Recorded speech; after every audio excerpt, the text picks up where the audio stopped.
नमस्कार मित्रांनो, talks bye Ayush YouTube चॅनलमध्ये मी आयुष आपलं सहर्ष हार्दिक स्वागत करतो। साऊथ सुपर इंडस्ट्रीमधील जानामाना चेहरा म्हणजे विजय थालापती यानं नुकतंच आपलं राजकीय कारकिर्दीला सुरुवात केलेली आहे। 2024च्या सुरुवातीलाच त्यानं राजकीय एंट्री घेतलेली आहे। कोण आहे हा विजय तर जाणून घेऊयात। लिओ आणि मास्टर या दोनही जगप्रसिद्ध चित्रपटांमधील प्रमुख अभिनेता म्हणजे विजय थालापती। वयाच्या 49व्या वर्षी त्यानं या पक्षाची स्थापना केली। तामिळगा विक्ट्री कळगम VTM अर्थातच तामिळनाडू विजय संघटना या नावाचा पक्ष विजयने स्थापन केलेला आहे। त्याच्या चाहत्यांनी त्याच्या नातेवाईकांनी आग्रह केल्यानंतर त्यांनी या पक्षाची स्थापना केलेली आहे।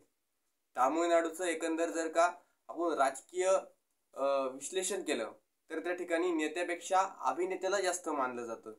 त्याचीच उदाहरणं म्हणजे काय तर करुणानिधी असतील किंवा MGR असतील, जयललिता असतील किंवा सध्याचे मुख्यमंत्री MK स्टॅलिन असतील, हे सर्व काही वर्षांपूर्वी कोणत्या ना कोणत्या चित्रपटांमध्ये काम केलेलं आहे आणि त्यांच्या चाहत्यांच्या प्रेमामुळे ते राजकारणात आले आणि प्रसिद्ध देखील त्या ठिकाणी त्यांना मोठं यश राजकारणामध्ये मिळालेलं आहे।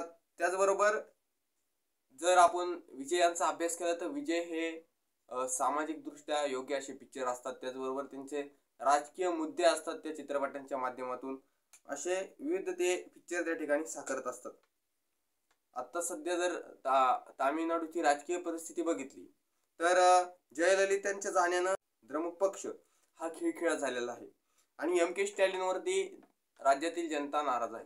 2024च्या लोकसभा निवडणुकीला विजय जरी उभं राहणार नसले तरी येऊ घातलेल्या 2026च्या तामिळनाडू विधानसभा निवडणुकीमध्ये ते आपले मैदानात उतरणार आहेत। त्यांनी आपल्या आई वडिलांवर देखील गुन्हा दाखल केला होता। ज्यावेळेस आई वडील आणि नातेवाईकांनी त्यांच्या नावाने एक संघटना आणि एक पक्ष स्थापन करण्याचा निर्णय घेतला आणि हे त्यांना न सांगता घेतला, त्यावेळेस त्यांनी आई वडिलांवरती देखील गुन्हा दाखल करण्याचा प्रयत्न केला होता आणि त्यानंतर रजनीकांत यांनी देखील पक्ष स्थापन करण्याचा राजकारणात येण्याचा निर्णय घेतला होता, पण त्यांनी तो मागे घेतला आणि हाच प्लस पॉइंट विजयांना भेटलेला आहे। तर 2026च्या निवडणुकीमध्ये विजय आपल्या मुख्यमंत्री पदापर्यंत जाऊ शकतील का हा प्रश्न अनेकांना पडलेला आहे आणि हा प्रश्न तुम्हाला देखील पडला असेल। मित्रांनो, ही व्हिडिओ माहितीपूर्ण वाटली असेल, आवडली असेल तर लाईक करा, तुमच्या मित्रांना देखील पाठवा आणि चॅनलला सबस्क्राईब करा। धन्यवाद।